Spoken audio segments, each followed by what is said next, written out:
So technical issues aside, and now that we're good to go, let's talk about a little bit Slickens and Drash being new to the scene. I've been watching Slickens, and that man is full of energy, yet still somehow he finds time in his day to get the yoga on. I don't get it, man. It's something different about him. He's got way too much energy for me. It's like a toddler on crack. I can't keep up. I am very much the opposite. I'd rather sleep all day and chill out. So uh, it's going to be interesting to see if Drosh and Slickens can continue to pull it off. I have not paid attention to their previous week's LAHL standings, so I'm not necessarily sure how they've done so far.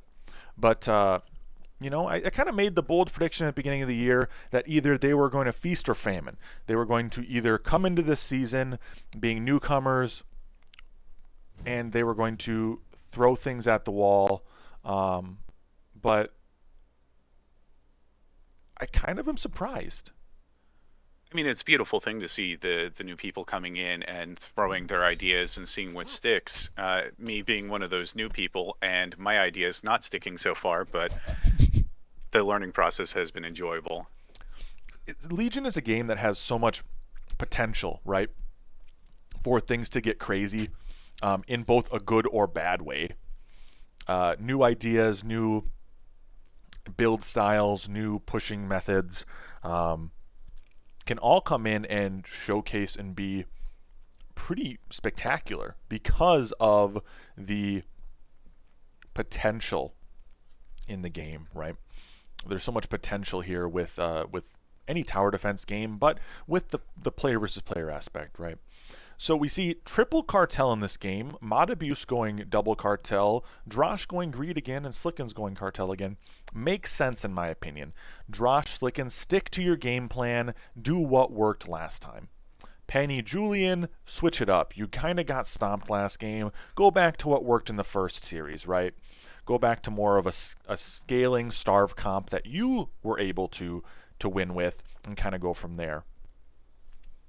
So much, I think, with the changes this season, all the different options going into each game instead of, four basic options, having all, what is it, 10, 12 options. And here we see three cartels just showing the strength of the early game.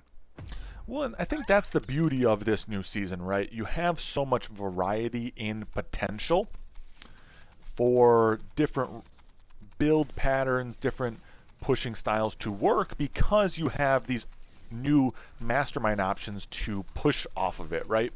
And it allows for, in my opinion, a different play style even with the Legion spells, right? This game we've got Savior, Magician, and Giant Snails, all of which have benefits and negatives to them based on what you choose to do with them in the early game, right?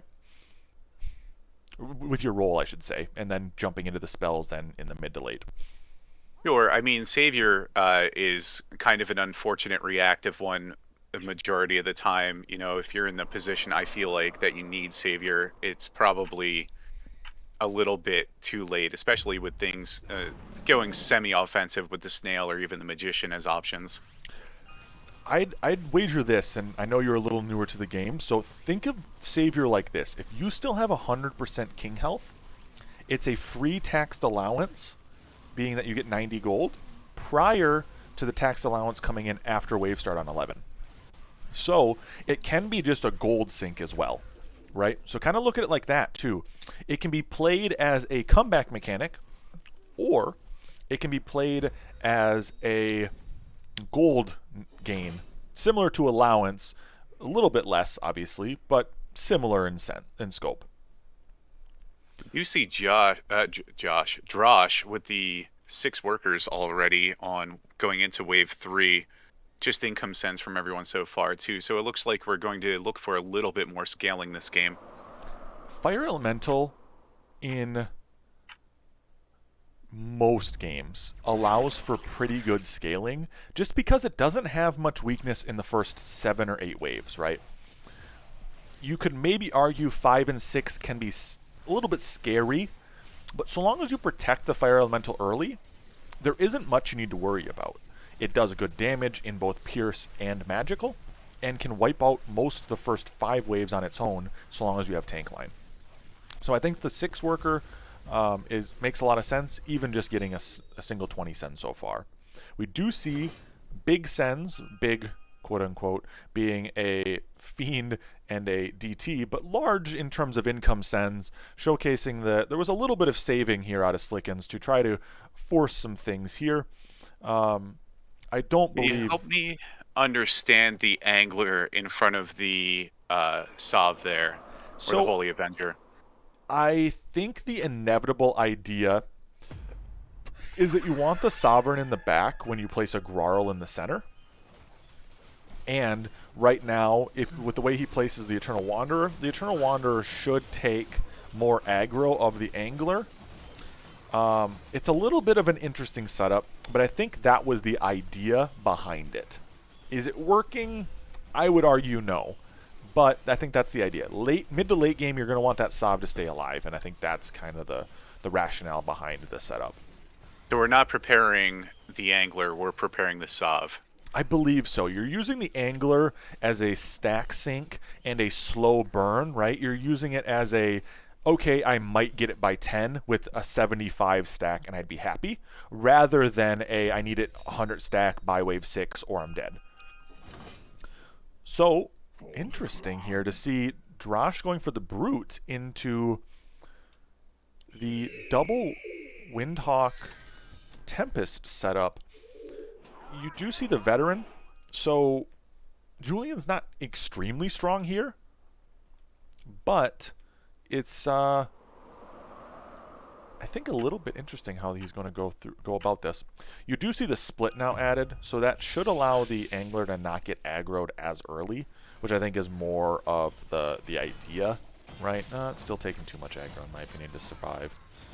So we'll see how if Penny does fix that inevitably.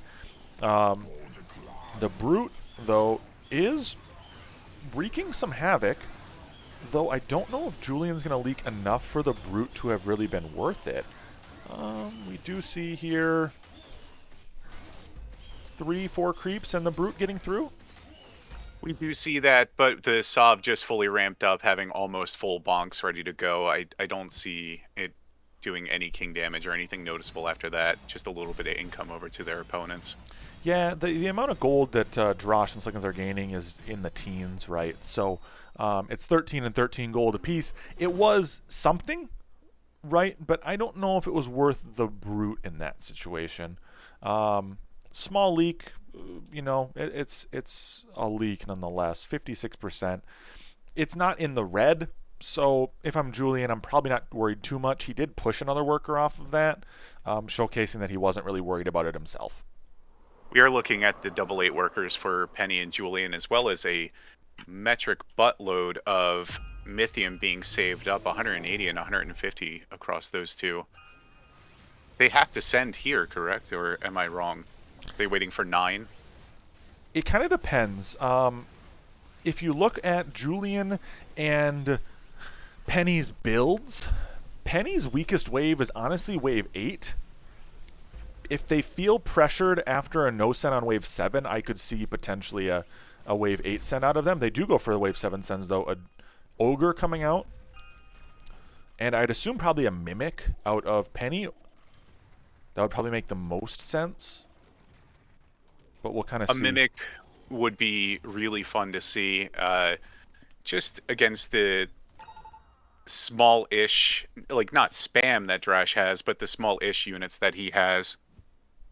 With that leak, Penny gets in pretty close to an Ogre. I don't think he gets it, though. He goes Mole, Brute. Okay. I think I like it makes sense. The Mole to negate all of the Fire Elemental, right? And the Splash, right? The Elite When in doubt, Sandoras, absolutely. Yeah, when in doubt, especially on wave 7, right? Wave 7 just, it's such a pain because there's so much going on the wave, right? I look at Slickens, though, and he really doesn't have much for damage on this wave. We do see double Aqua setup, and what I would consider a minor retaliation send of a Brute. out of Drosh and a Fiend out of Slickens. But I think the only chance they had to hold is Drosh holding here. And it doesn't look like he will. It's going to be close, but not a hold. And the Ogre's full. Yeah, 90% leak from Drosh is kind of devastating, and then 76 from Slickens. That's going to be a really good benefit here to Penny and Julian, just giving them a little bit of a leg up in the second game when they were already a leg back. So it's nice to see, and we also have the Angler sitting at 75 stacks of mana. So things are shaping up for them this time around. And that's kind of what I figured. Inevitably, he was going to protect the Angler. Realistically, wave 7 and 8 and 9 are like the best stack waves because there's just a lot of units there. And by that time, you'll have supporting units as well. We get the King all the way down to 37%. And Julian and Penny gained 69 and 80 gold, it looks like, in total. So, nice. Very nice. Penny, at this point, has just gained a net 69. Julian has gained a net 11, right? So Julian leaked a handful of times early game, lost out on some gold overall. That big leak gained him that gold back, right? And at the end of the day, it was a net positive, I would argue, for Penny and Julian. They have the worker advantage. They have king health advantage. They now are getting income sent again here, giving them even a farther worker push. Allowing the, I can't get the click in there, but the Bounty Hunter is not getting aggroed at all. It's at almost 80 stacks now. With the send here, the Bounty is going to be able to sit another wave, most likely, getting closer to 100 stacks. Looking like a pretty overall good setup by Julian and Penny this game. Definitely a comeback game for them. It is for sure. I think at this point, the little bit of Mythium that they're sitting on, they just need to fix their weight or, per wave income just to help even things out going into wave 10 once they do lose the cartel buff that they get from the beginning. I think they might just be going for a finish. If you look at their Mythium again here, and the what I would consider almost a Sui push out of Julian here, going all the way to 14 workers, this might just be an attempt at end on 10. You look at both Slickens and Drosh, and they're both pretty bad on 10. King's low. Do you kind of see the same thing I am there? Just because of the massive push that Julian put in, I could absolutely see them going for the end there, and Fire Elemental in general AoE is not really good against any boss wave, so it could be just an end that they're going for here. So it'd be 2 quick games if that were the case, if they were to end on possibly 10. I mean, they have to go here, right? I would think so. We saw Penny actually push another worker here mid-wave, and Julian's pro-leaking. They has to be going here. They're going to be at 240 plus Mythium apiece. So this is a Ghost Knight of both of them. Ghost Knight, as I called out a Penny, to negate the Millennium here. And see kind of what Julian does here. Ghost Knight as well. Yeah, that's game. Well, if that's the case, I think that is a great answer from the veterans. You kind of, they got snuffed out a little bit last game. I think last game was a little bit of a troll. It's kind of what Penny does in the 4 months or so that I've been able to witness him in action. That's all I've gotten to see. He's a clown. Both in name and in personality, he's a clown. He throws games at times. Having played with him myself, he's definitely a clown in a good way and a bad, right? We do see a, relatively speaking, pretty big attempt at holding here in the Elite Archer and the Halo, but I just don't see the Halo being able to get through the Ghost Knight quick enough for it to matter. It's all wasted time anyway. The Halo takes a long time to ramp on 10 as it is, and it just spent those first 10 seconds being completely wasted on the Ghost Knight. Yeah, we're going to see both the bosses about half health. That's game. Well, that was quite the response, right? Like, I think that showcases just how quickly in Legion games can go. Back when I played LAHL, it was just one game a week with a team. and occasionally you'd have to do like a tiebreaker second game. Traditionally, though, in Legion, if you have two teams of about equal skill, you tend to go one to one, right? Like one team wins, the other team wins one.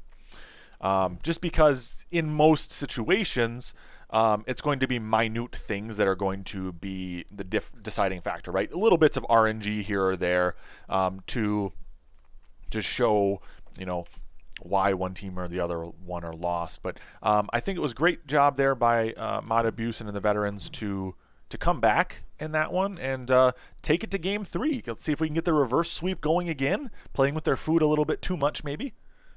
At this point, I'm just going to say that's what we expected out of them. Yeah, You I know, don't expect them to lose these games.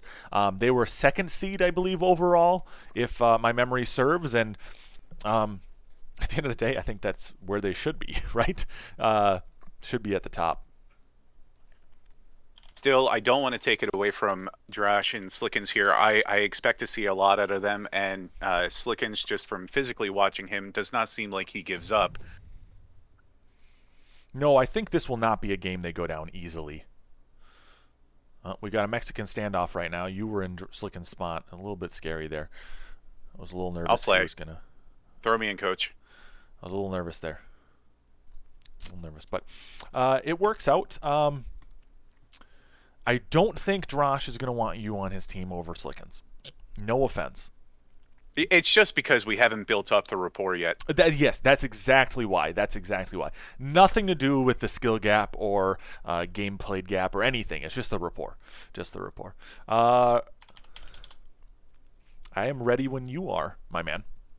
Fantastic. Let's go. All right.